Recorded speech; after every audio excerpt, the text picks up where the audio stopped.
Continuing our vlog series on some good news to settle your heart. I think for a lot of Christians, we settle for things that at first appearance looks good to us.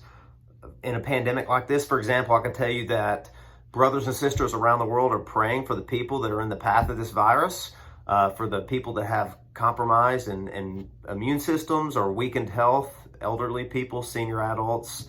I could tell you that state and local officials are doing all they can to monitor and mitigate the spread of this disease. I can tell you that our government is preparing for a worst case scenario, that they're testing vaccines, that they're learning more about some helpful drugs that can wipe out the symptoms overnight. I can tell you that the government is preparing maybe even to send you a hefty check to offset financial trouble that you'll encounter because of this. That's good news, but you know what? That might change, honestly. I need something that goes deeper than that, something that's unchanging, something that I can really grab hold of and lay my head on like a pillow at night, right? So here's news piece number one. Even though this virus is out of control, that's only half true. It's out of our control. It's not out of the control of God. God is sovereign. That's a word we don't use very often in our everyday vocabulary. It just means this: God is ruling over this virus. That means the power of it, the strength of it, where it goes, who it impacts, and the damage that it does. God is controlling all of those things, and we can trust him.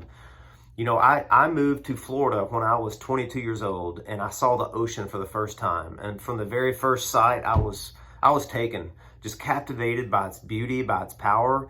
Just something that uncontrollable and furious just captivated me and arrested my interest.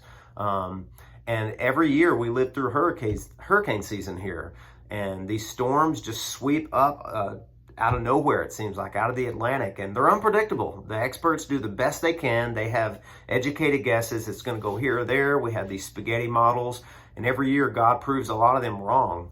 But there's a passage in the book of Job, chapter 38, where God is confronting Job because Job's life is out of control. But God says, Job, it's just out of your control. I'm behind all of this.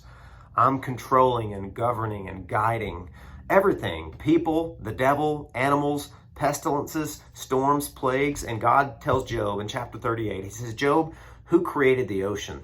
Who controls its waves? Who sets limitations on how far they go, and says to them that thus far may you go and no further?